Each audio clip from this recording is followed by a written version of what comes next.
The captain who defied the safety warnings. The wealthy businessman who just wanted to see the world's most famous shipwreck with his son. The seasoned underwater explorer who'd been to the Titanic 37 times before. Each of the passengers on the doomed Titan submersible had their reasons for being there. It is one thing, perhaps, for an incredibly seasoned professional Titanic diver to make that judgment to go down. But 3 of the people on that vessel were actually tourists. There's a risk in this. And the question here is that, do we expose civilians to this type of risk when we do not have a firm set of standards on design and safety for these types of vessels? And civilians should not be at risk. The grim parallels with the ship that couldn't sink. The captain who dismissed the icebergs, the hubris, and the loss of innocence. And here we are again, and at the same place. You know, now there's one wreck lying next to the other wreck for the same damn reason. So what went so catastrophically wrong? What we do know is that something caused the Titan to implode. Exhibit A, its experimental carbon fiber hull, incredibly light and strong, but carbon has virtually zero give. If it develops even the tiniest flaw, it can suddenly crack. An hour and 45 minutes into its dive, Titan disintegrated. The US Navy revealed yesterday it heard something consistent with an implosion or explosion. Then all went quiet.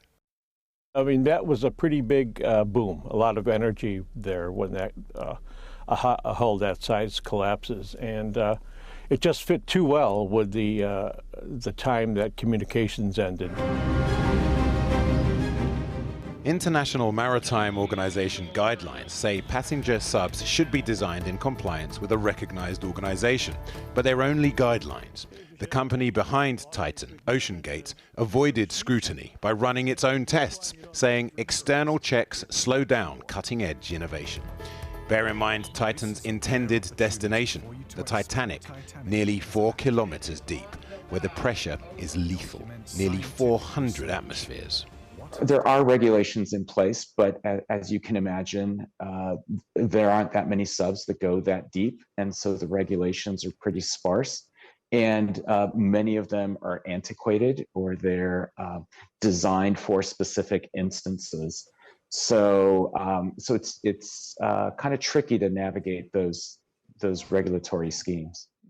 But it's clear OceanGate knew the risks. Court documents show that a former employee, David Lockridge, raised the alarm in 2018, particularly about use of carbon, and OceanGate's refusal to conduct critical, non-destructive testing. He warned their internal tests would only show up when a component is about to fail, often milliseconds before an implosion, and wouldn't detect any existing flaws prior to putting pressure onto the hull. The same year, the Marine Technology Society was so worried they wrote OceanGate a letter expressing unanimous concern that their experimental approach could result in negative outcomes from minor to catastrophic. Under international law, it's now up to Canada, where the Titan's mothership, the Polar Prince, was flagged to investigate. Jurisdiction lies entirely with the Canadian government and their internal laws. They clearly need to establish the cause of the incident, and after that, they then need to establish if there's any responsibility from the people involved, which then may lead to claims of negligence, perhaps even criminal negligence. The last images of the Titan on its raft before disappearing on Sunday into the North Atlantic, now lying crushed into pieces alongside its infamous namesake.